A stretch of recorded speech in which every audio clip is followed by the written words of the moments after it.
So today we're going to discuss 3 ways you can help your dog with chronic IVDD in the lumbar spine. This is Sam, this is Ben, and this is Skippy. So first of all, to help your dog with chronic IVDD, you need to understand exactly what is going on in their spine.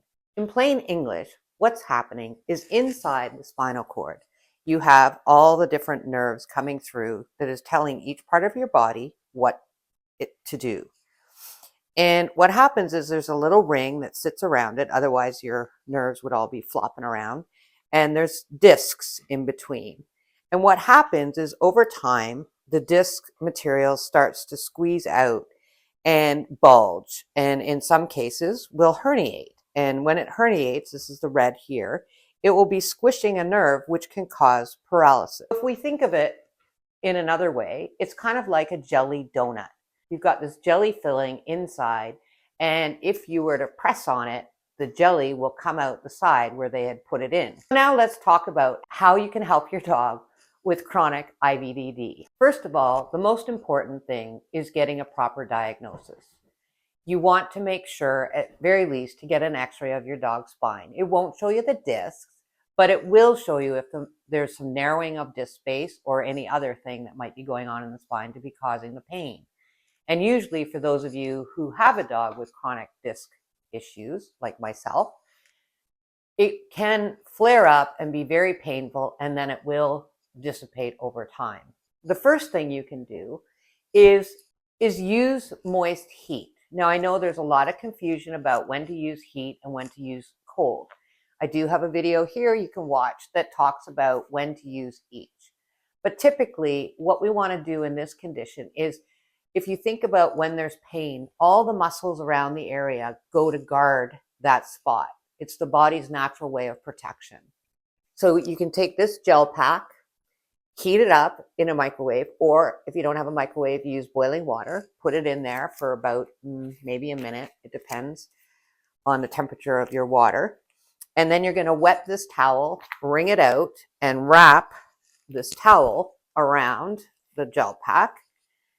And then what you're going to do, you're going to apply it to this lumbar area. So how you know where the lumbar area is feel for the last rib, and it is from the last rib down to the bottom. Thank you for being so helpful, Sam. Can we get off? Here. Got help.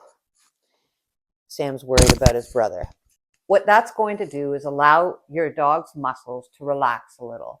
One of the signs that you will see if your dog is in pain is you may notice that your dog is kind of roached up in here.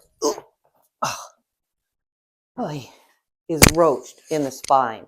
And that is telling you that your dog might be in pain. The reason it's arched is they're trying to alleviate that pressure of the nerve being squished. Thank you for your help, Sam. So the other thing that you can do is gentle traction of your dog's spine. This is where my dogs get really interested in this. And we're going to throw a treat over there. And what you're going to do is hold underneath here. I'm not lifting, I'm just resistance.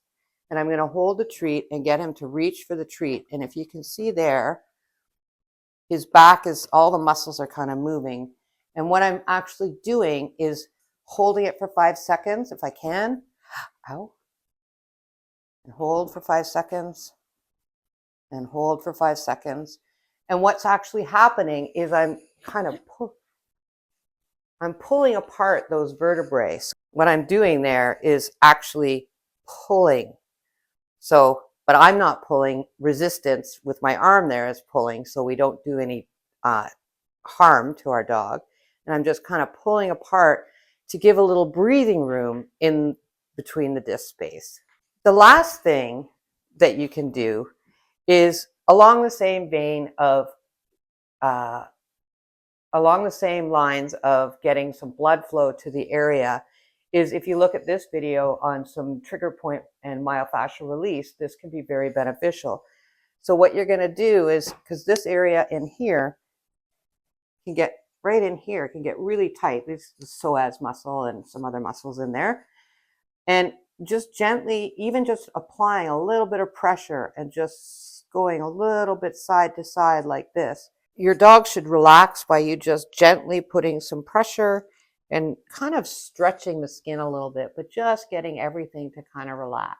A couple of other things that you can do is make sure that you have some non-slip flooring on the floor. You don't want your dog slipping and falling. You may want to avoid stairs during a flare-up, just because when they're going up the stairs, there's some flexion and extension of the spine that can put a little pressure on those discs. Obviously, avoid them jumping up on the couch. If you want them on the couch, lift them up.